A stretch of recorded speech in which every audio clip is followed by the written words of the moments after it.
Lieutenant Jack Harper wiped sweat from his brow as he studied the alien terrain of Meridian 6. The exploration mission had seemed routine when they'd landed 3 days ago. Now, separated from his crew after a massive landslide, Jack wasn't so sure. "Base, do you copy? This is Harper, requesting extraction," he said into his communicator. Only static answered. The purple-tinged forest ahead looked forbidding, with twisted trees reaching toward 3 small moons visible even in daylight.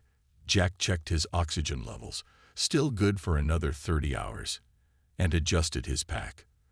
The landslide had carried him at least 5 miles from the landing site. With communications down, his best option was to head back on foot. He had walked for about an hour when he heard it, a low, rumbling growl that made the hair on his neck stand up. Jack froze. That sound matched the briefing recordings of only one known species, Vexthar, the galaxy's most lethal predators, responsible for the massacre of 3 human colonies, intelligent enough to use tools but seemingly driven only by bloodlust. No human had ever encountered one and survived to tell about it. Jack drew his pulse rifle, moving cautiously toward a rock formation. The growling had stopped, replaced by something that sounded almost like whimpering. Against his better judgment, Jack peered around the rocks. What he saw made him gasp. A Vexthar lay trapped beneath a fallen tree trunk. The creature was larger than Jack had imagined, at least 7 feet long with sleek black scales covering powerful muscles. Its 6 limbs ended in razor-sharp claws, and a ridge of spines ran down its back. But what caught Jack's attention was its eyes, deep amber with vertical pupils, showing unmistakable pain and intelligence. Protocol was clear. Any Vexthar should be eliminated on sight. They were too dangerous to approach, too deadly to risk contact. Yet something made Jack hesitate. The creature wasn't attacking. It was injured, vulnerable. "This is probably the stupidest thing I've ever done," Jack muttered, lowering his weapon. The Vexthar watched him, its breathing labored. One of its back legs was crushed under the massive trunk, and purplish blood seeped onto the ground. Jack took a cautious step forward. The creature hissed, revealing multiple rows of needle-sharp teeth. "Easy," Jack said softly. "I'm not going to hurt you." He analyzed the fallen tree. Too heavy to lift alone, but maybe he could use physics to his advantage. Jack gathered stones to create a fulcrum point, then found a sturdy branch to use as a lever. The Vexthar watched his every move, occasionally making clicking sounds deep in its throat.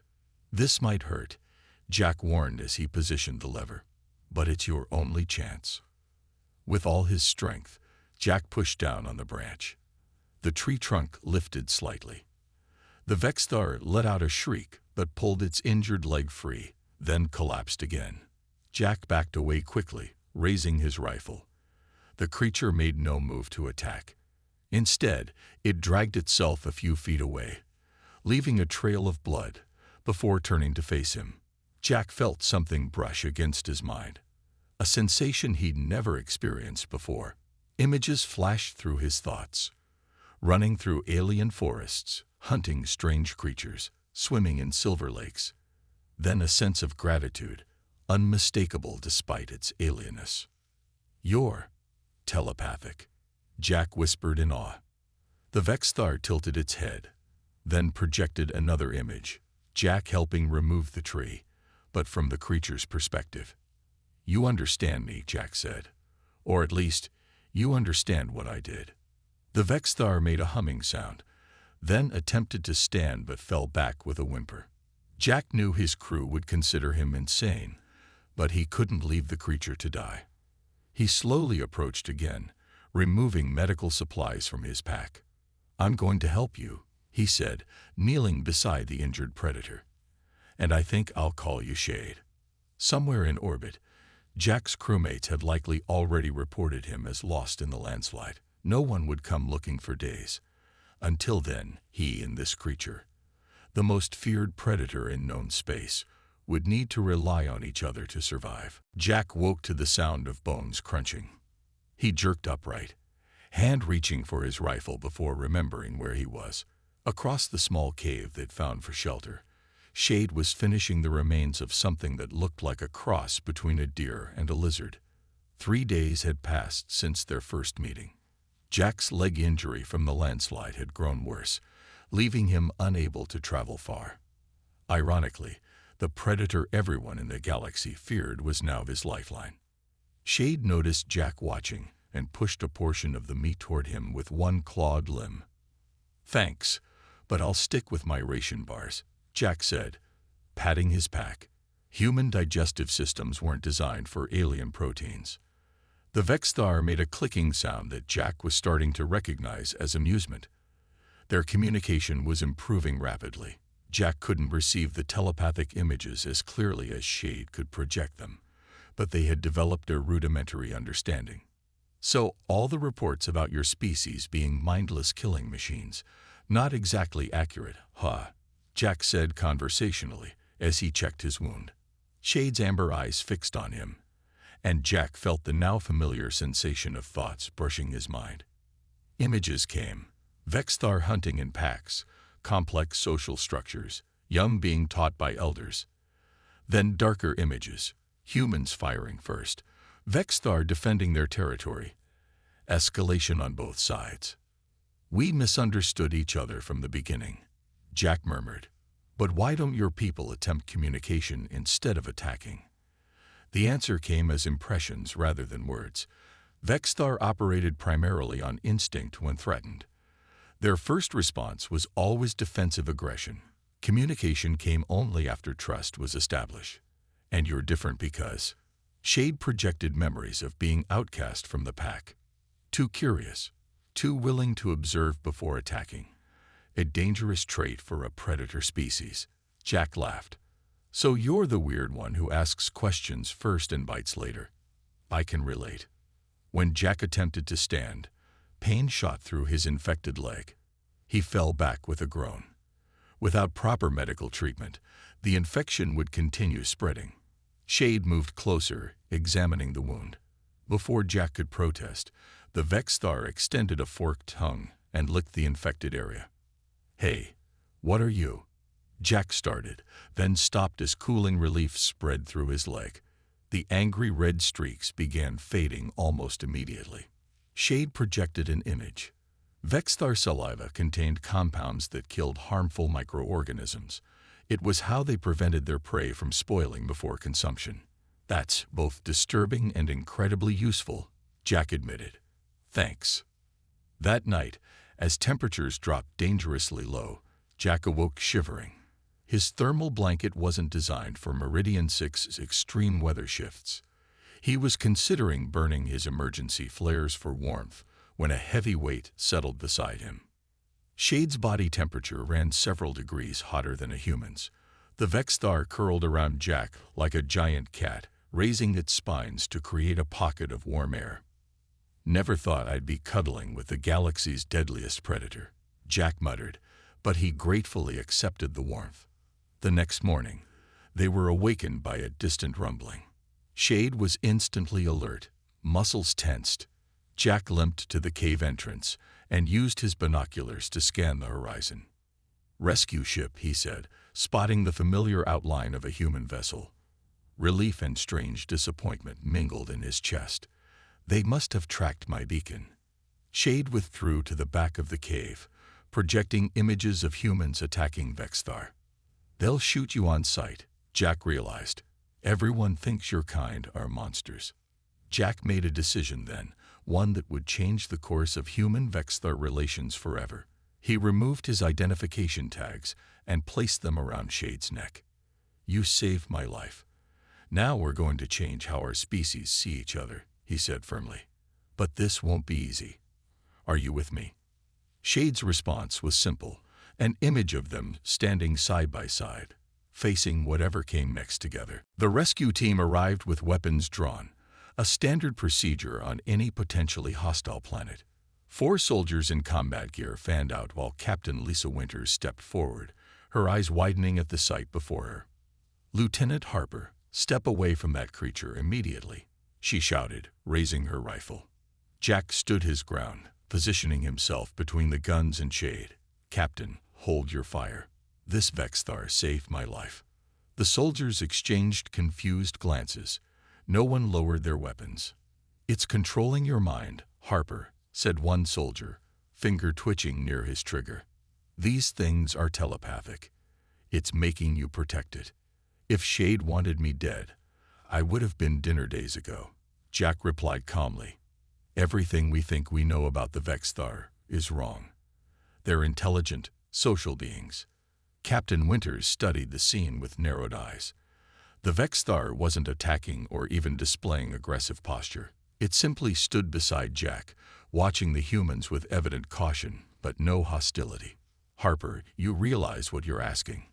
That creature belongs to a species responsible for hundreds of human deaths. And how many Vexthar have humans killed?" Jack challenged. "We fired first in most encounters. We never tried to communicate." A tense silence followed. Finally, Dr. Alan Garcia, the ship's xenobiologist, stepped forward. "Captain, this could be an unprecedented opportunity. No scientist has ever observed a Vexthar this closely. If Lieutenant Harper is correct about their intelligence." Winters sighed heavily. "You want to bring that thing aboard my ship?" "Under containment protocols," Garcia assured her. "But yes." After heated debate, they agreed to transport Shade to the research vessel Horizon under strict security measures.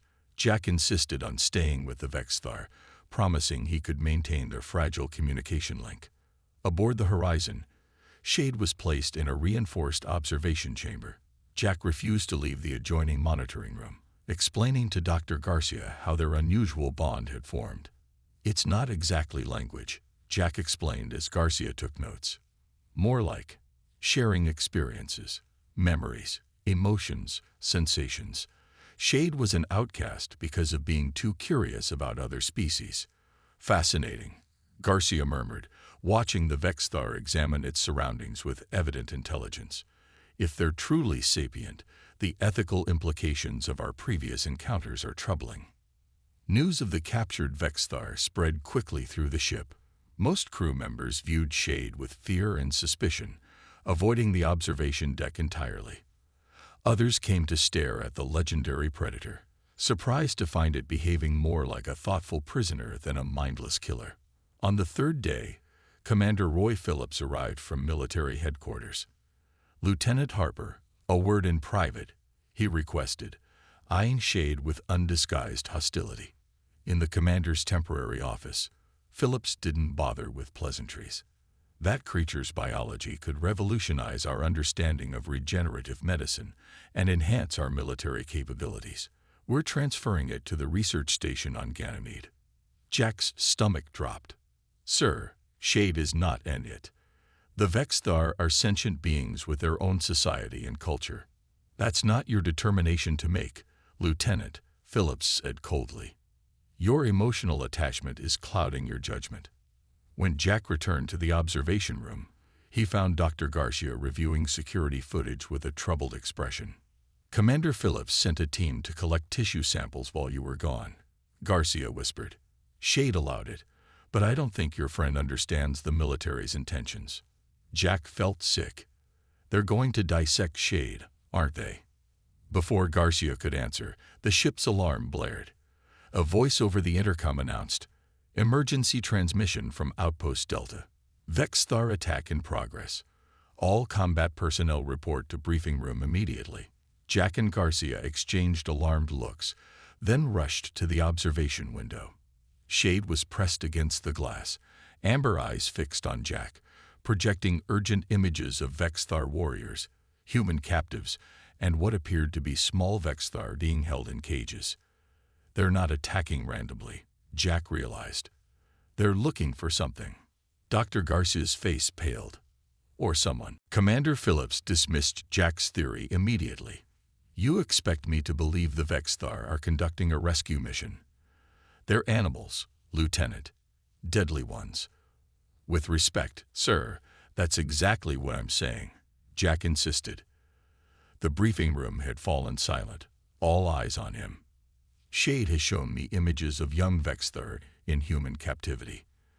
They believe we've taken their children. Admiral Frank Donovan, who had arrived via emergency shuttle, studied Jack thoughtfully. Unlike Phillips, the Admiral had a reputation for unconventional thinking. "You're suggesting we use your friend to communicate with the attacking force?" Donovan asked. "Yes, sir. Shade can explain that we want peace, not war." Phillips snorted. "This is absurd. We should deploy troops and lose more lives." Dr. Garcia interrupted. "Outpost Delta has 27 civilians, including children. The Vexthar have surrounded the facility but haven't breached the main building yet. They're waiting." Admiral Donovan made his decision. "Prepare a shuttle. Lieutenant Harper, Dr. Garcia, your Vexthar, and a security team will deploy to Delta within the hour." Phillips stormed out, muttering about career suicide. The journey to Delta took 40 minutes. Through the shuttle window, Jack could see the outpost, a cluster of white buildings nestled in a valley. 6 large Vexthar surrounded the main structure, occasionally testing the reinforced doors and windows. "They're being careful not to cause structural damage," Garcia noted, surprised. "That's strategic thinking, not blind aggression." When they landed on the outpost's roof, Nicole Foster, the colony leader, met them with fury in her eyes. "You brought one of those monsters here," she hissed, seeing Shade emerging from the shuttle behind Jack. "They've killed 3 of my people already. And we may have provoked them," Jack replied evenly. "Nicole, is there anything on this outpost that might involve Vexthar? Any research projects, specimens, anything?" Foster's expression flickered. "That's classified." Admiral Donovan stepped forward. "Not anymore. I'm overriding all security protocols. Show us everything." Reluctantly, Foster led them to a hidden sublevel. Jack felt Shade grow tense beside him, projecting distress so strong it gave him a headache. When the doors slid open, he understood why. Inside a reinforced laboratory, 3 juvenile Vexthar were confined in separate chambers. They were smaller than Shade, with brighter coloration. Scientists in protective gear moved between workstations, monitoring readings from equipment attached to the young creatures. "What have you done?" Jack whispered, horrified. "Research vital to understanding our enemy," Foster said defensively. "These specimens were collected during an exploration mission. Their regenerative capabilities alone could revolutionize medicine." Shade made a sound Jack had never heard before, a low, mournful call. The young Vexthar responded instantly, pressing against their containment walls. "They're children," Garcia said, voice shaking. "We've kidnapped their children." Jack turned to Admiral Donovan. "Sir, we need to release them immediately. It's the only way to stop the attack." "That's millions in research," Foster protested. "That's millions in research versus 24 lives up there," Jack countered. Admiral Donovan took only moments to decide. "Release them. Now." Over Foster's objections, the young Vexthar were sedated for transport and loaded onto the shuttle. Jack and Shade stood at the open bay door as they slowly descended to the ground, far enough from the outpost for safety, but visible to the attacking Vexthar. Jack watched nervously as Shade stepped forward alone, making complex sounds and projecting thoughts toward the larger predators. The adult Vexthar approached cautiously, weapons still extended. "What's happening?" Garcia whispered. "Shade is explaining everything. Our mistake, our apology, our desire for peace," Jack said, feeling impressions of the communication. "And something else. Shade is sharing memories of me, of how I helped when we first met." The lead Vexthar approached the shuttle, examining the sedated juveniles. It made a series of clicking sounds, and the other warriors lowered their weapons. For the first time in known history, humans and Vexthar stood face to face without bloodshed. The diplomatic mission to Nyx, the Vexthar homeworld, began 3 months after the incident at Outpost Delta. Jack stared through the viewport as their ship entered orbit around the rust-colored planet. Despite extensive preparation, humanity knew almost nothing about what awaited them below. Having second thoughts? Dr. Garcia asked, joining him at the window. Jack shook his head. Not second thoughts. Just wondering how I went from regular lieutenant to interspecies ambassador in less than half a year. The diplomatic team consisted of Jack, Dr. Garcia, Admiral Donovan, and 3 specialists in xenobiology and linguistics. Shade had spent weeks preparing them, projecting images of Vexthar society and trying to explain their customs. Still, Jack sensed they were barely scratching the surface. Remember, Jack briefed the team as they boarded the landing craft. Physical displays of dominance are considered challenges. Keep your hands visible. Avoid direct eye contact with anyone except your assigned guide. And most importantly, don't panic if they get close to smell you. It's how they memorize individuals. The ship descended through copper-colored clouds. As they broke through the lower atmosphere, Jack gasped. The Vexthar civilization wasn't what anyone had expected. Instead of buildings, the landscape featured enormous organic structures, living architecture that pulsed and shifted subtly. Thousands of Vexthar moved among these structures, some walking upright on 4 limbs while using their front 2 for manipulation, others racing on all 6 for speed. They're not primitive, Dr. Garcia whispered, recording everything. This is advanced bioorganic technology. General William Palmer studied the holographic display of Nexus surface, where the human diplomatic team had been staying for nearly 2 weeks. His expression remained neutral, but the tension in his jaw betrayed his true feelings. "Status report," he demanded, addressing the 6 officers in his secure briefing room aboard the military vessel Valiant, hidden in Nexus' larger moon's shadow. "Sir, Operation Harvest is ready to proceed," Lieutenant Susan Reed replied. "Team Alpha is in position, disguised as supply runners for the diplomatic mission.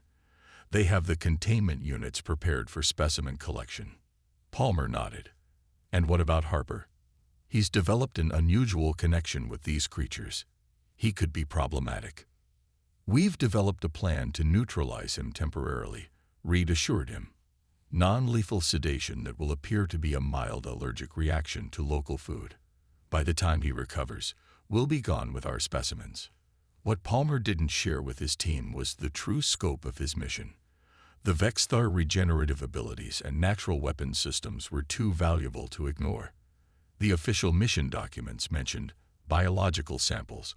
What they didn't mention was the plan to capture live Vexthar, including juveniles, for extensive military research.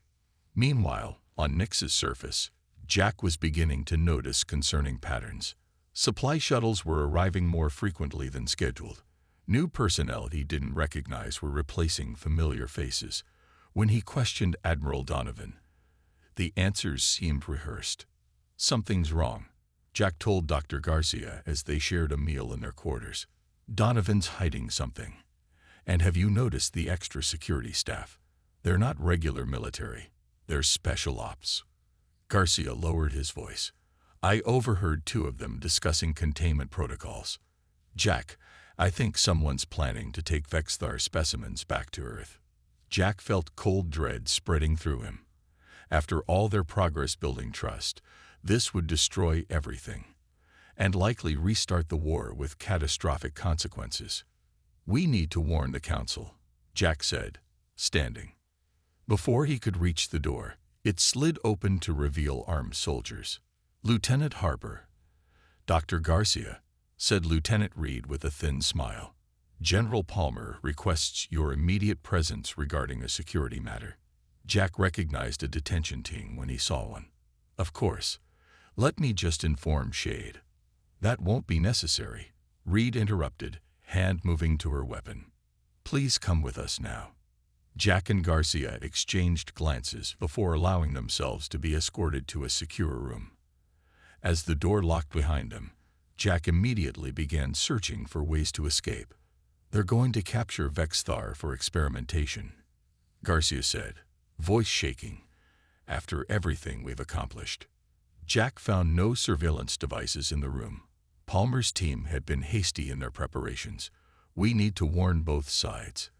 The Vexthar will sense deceit and attack, and our people will respond with force. But we're locked in, Garcia pointed out. Jack smiled grimly. I'm counting on something Palmer doesn't understand.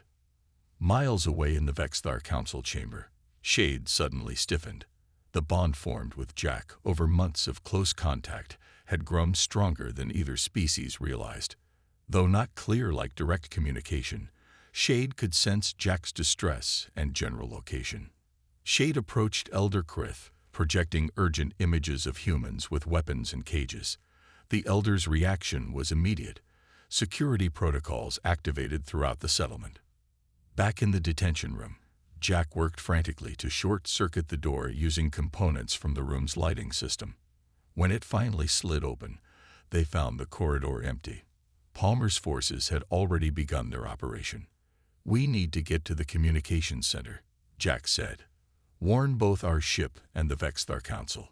They barely made it halfway before alarms began blaring. Through windows, they could see Palmer's teams already engaging with Vexthar warriors, while others loaded struggling captives into containment units.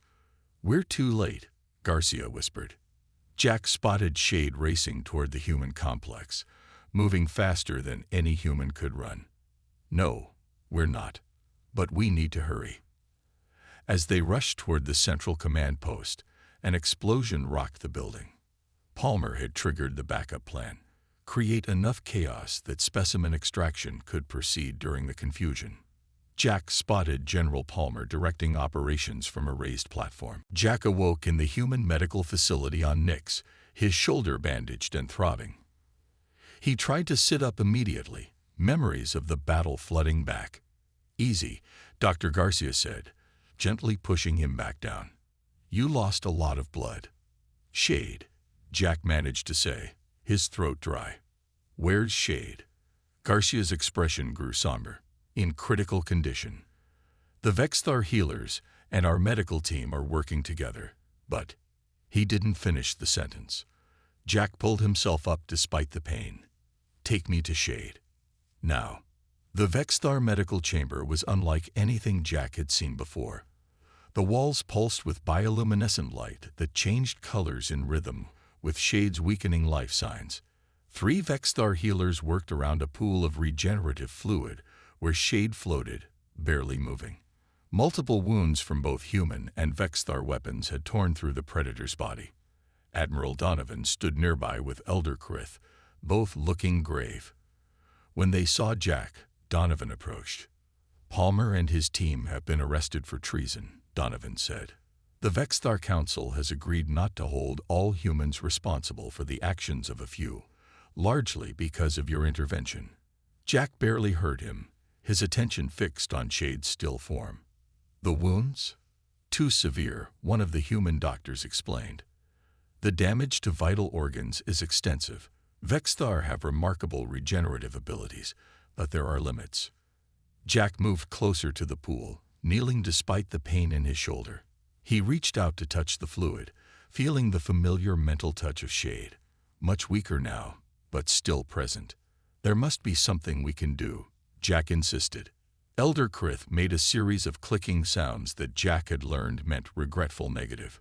Jack thought back to everything he had learned about Vexthar biology during their time together. Something Shade had shared during their early days together suddenly resurfaced in his memory. Their adaptive biology, Jack said suddenly. Vexthar can integrate foreign DNA, right? It's how they evolved so rapidly. Dr. Garcia nodded. Yes, but... Use my blood, Jack interrupted. My DNA. The medical team exchanged alarmed looks. That's never been attempted between species this different, the human doctor protested. The rejection would likely kill Shade instantly. Shade is dying anyway, Jack argued. And we already share a mental connection that shouldn't be possible. There's something compatible between us. Elder Krith studied Jack intently, then made a decision. Complex instructions were conveyed to the healers, who began preparing equipment Jack didn't recognize. They're willing to try, Admiral Donovan translated, but they want you to understand the risk. If this works, Shade won't be fully Vexthar anymore. The integration of human DNA could change fundamental aspects of Shade's being. Jack didn't hesitate. Do it. The procedure was both primitive and advanced by human standards.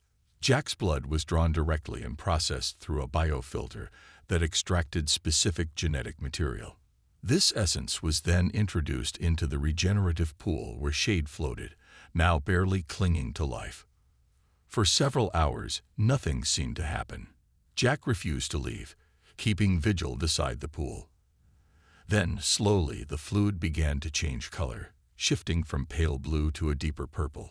Shade's body started to transform as well, the scales developing a subtle iridescence, the limb structure slightly altering. On the third day, Shade's eyes opened, still amber, but now with round pupils more like a human's instead of vertical slits. The mental touch that reached for Jack was stronger than ever, but different, more structured, more like language than pure sensation. Jack, came the thought, clear as speech. You are inside me now. Jack laughed through tears. And you're inside my head more clearly than ever. Shade rose from the pool, body dripping with the regenerative fluid. The assembled Vexthar and humans watched in amazement. The creature standing before them was neither purely Vexthar nor human, but something unprecedented, a bridge between species. 6 months later, the Human-Vexthar Scientific Exchange Program had outposts on 3 planets. Dr. Garcia served as its director, coordinating research that benefited both species without exploitation. General Palmer and his conspirators faced trial for their actions, resulting in the formation of new interspecies ethics committees. Jack and Shade became the official ambassadors between humans and Vexthar, their unique bond serving as proof that understanding was possible even between the most different beings. Other galactic species who had long feared both humans, for their rapid expansion, and Vexthar, for their predatory nature, watched in disbelief as the unlikely alliance grew stronger.